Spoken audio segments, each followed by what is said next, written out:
Uau! Não, isso não é um sonho, e sim, essa é a minha estufa de nepentes. Bom, as nepentes daqui da minha estufa são, já deu para você ver até pela tonalidade desse vídeo, que são uma das minhas favoritas. São plantas maravilhosas e que encantam milhares de pessoas. Chegou no módulo que talvez você mais queria.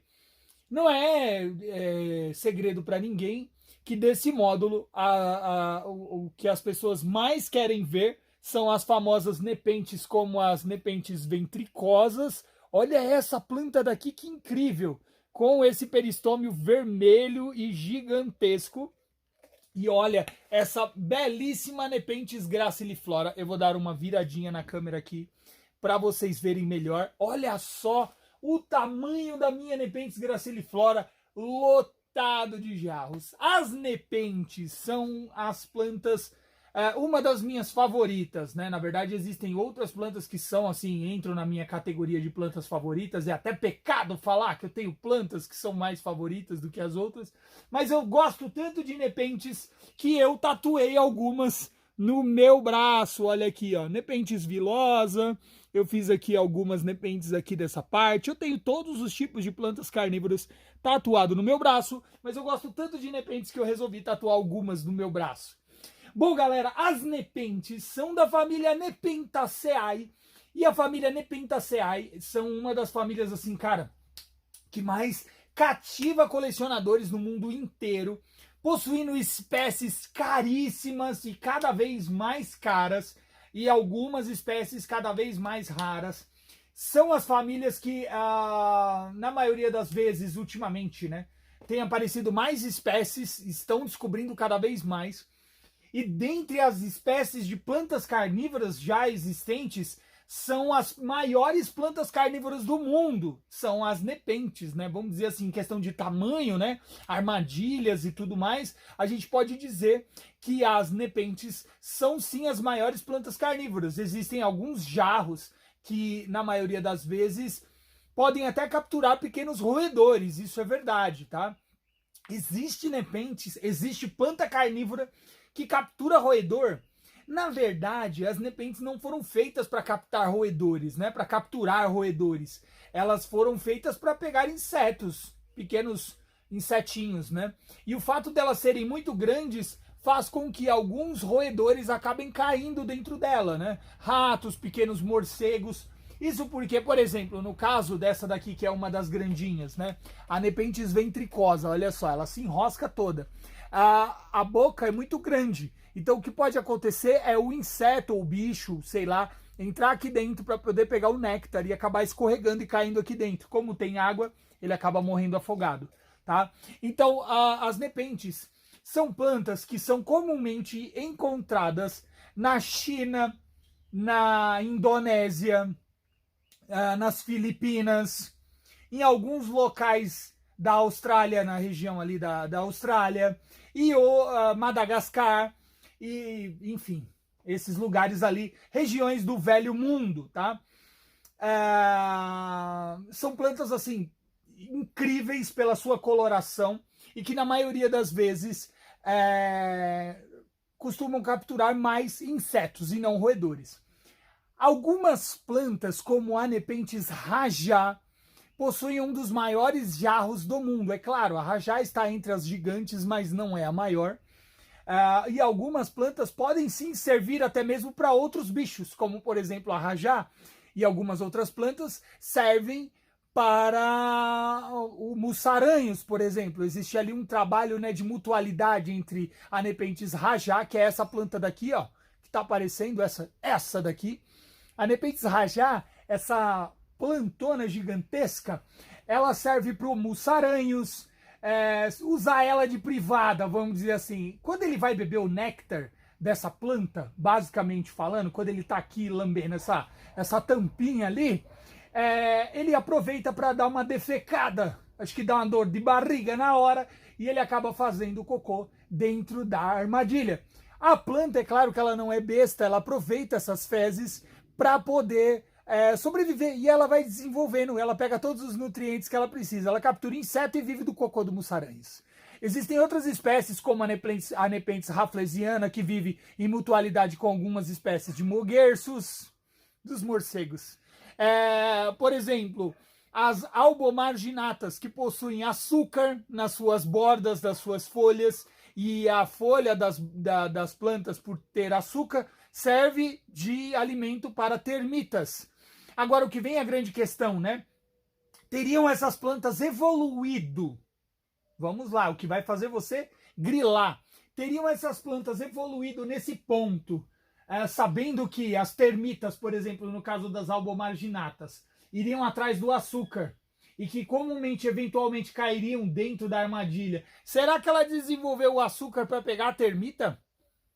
Será que a Nepenthes rajá começou a multiplicar tanto néctar na folha por causa do mussaranhos? De repente ela percebeu que quando ela tinha mais néctar, o mussaranhos vinha mais vezes e aí defecava mais vezes e aí ela tinha mais alimento?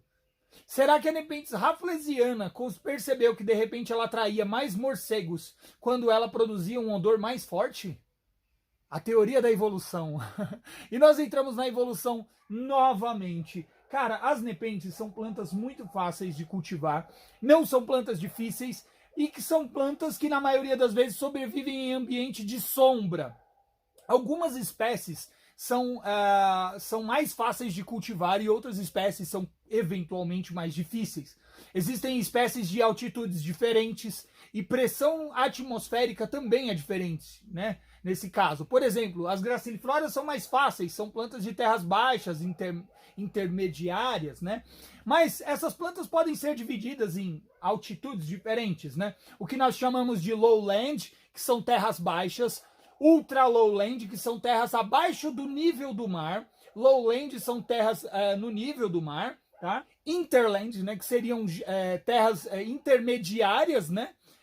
Por exemplo, essa Nepenthes graciliflora são de terras intermediárias, então, geralmente, eu não vou falar a altitude exata, tá? Mas aí vem as Nepenthes de terras altas, né? Highland e ultra highland, que são terras altíssimas. Para as espécies high e ultra high, nós temos uma dificuldade muito grande. Por quê? Porque são plantas que têm condições climáticas muito específicas, como, por exemplo, temperatura e umidade. Por exemplo, a Nepenthes lowi, dizem, por aí, estão estudando isso, que elas são plantas de lugares especificamente aonde a temperatura à noite cai consideravelmente. E estuda-se a possibilidade desse friozinho noturno ser o responsável do sucesso dessa planta, por exemplo.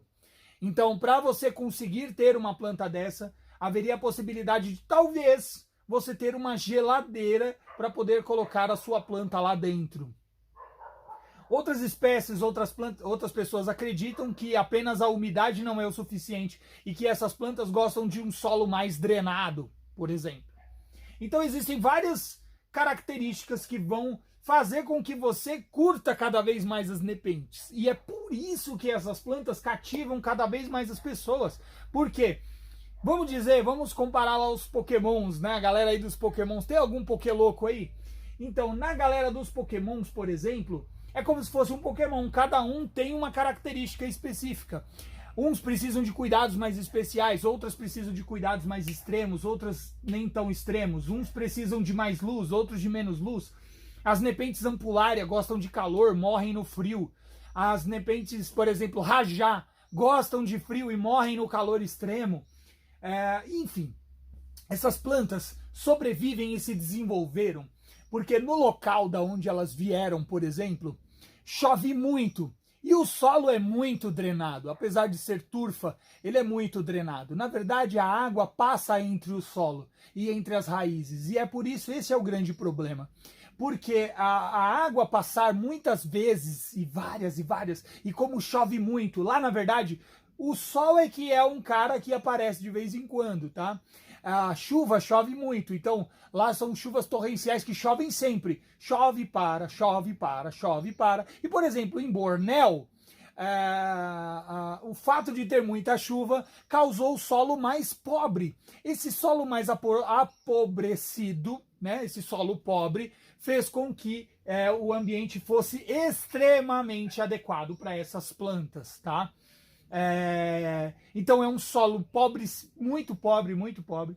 E são plantas que, na maioria das vezes, vivem entre árvores. Algumas delas crescem em galhos, troncos, se desenvolvem no chão, se desenvolvem em galhos e troncos mortos. Algumas espécies, como a Nepenthes veitchii, por exemplo, ou veitchii, né, como a galera gosta de dizer, são plantas que gostam de escalar e chegam a contornar árvores gigantescas por metros e metros de altura para se desenvolver.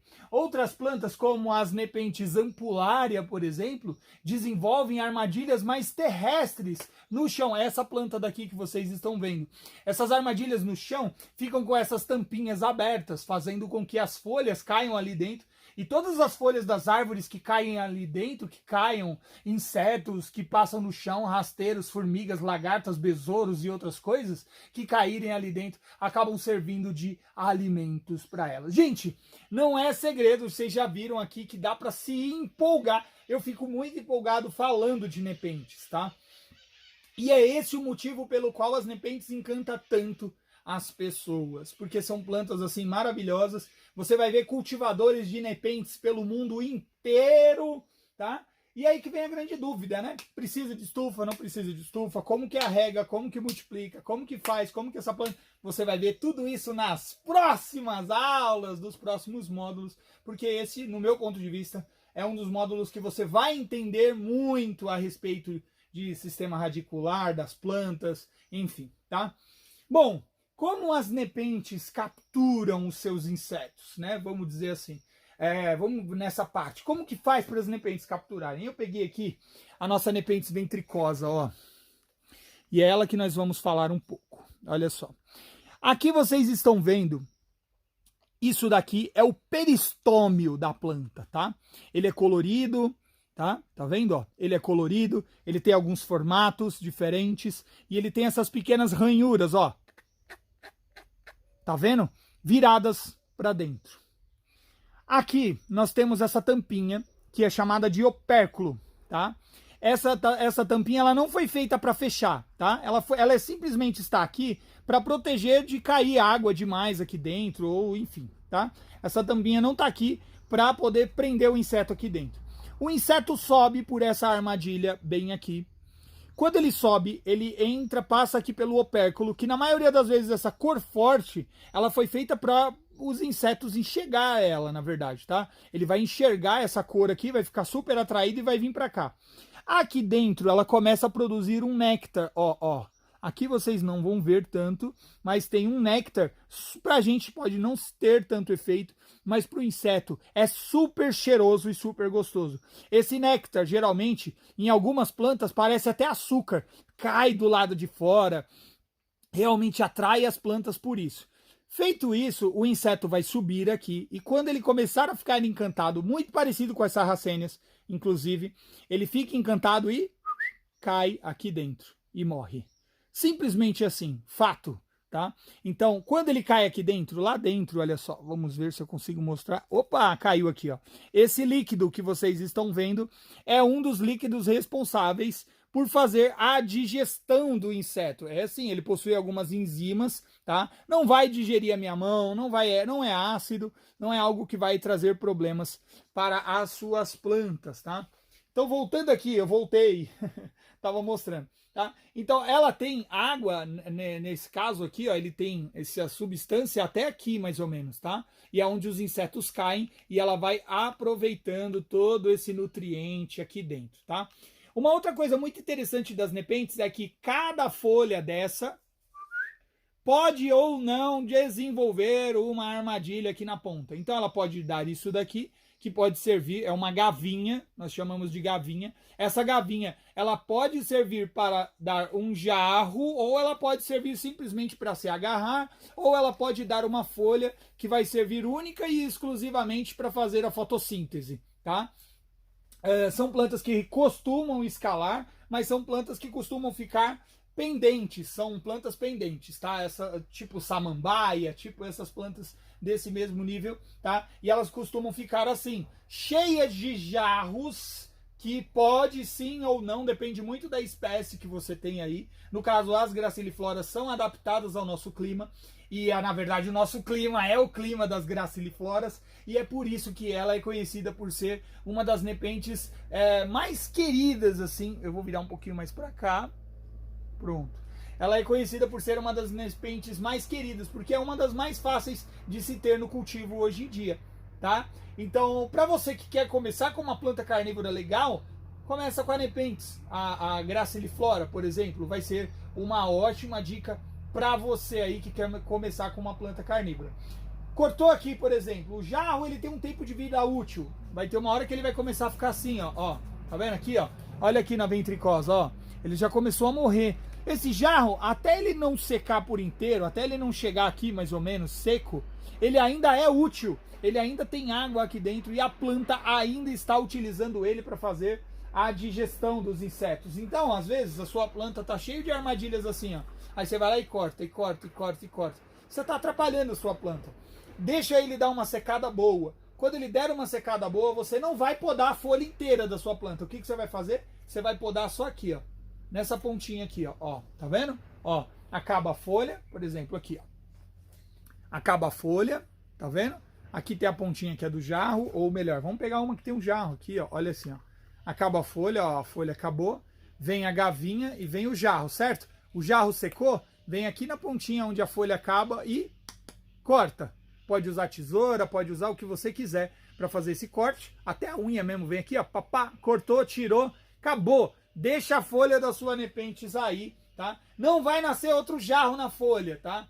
Acabou a folha, acabou a armadilha, uma folha, uma armadilha. Pense nisso daqui como se fosse uma coisa só, entendeu? É uma folha, uma armadilha. O que na verdade você fez foi cortar a continuação da folha e ela não vai nascer de novo, tá?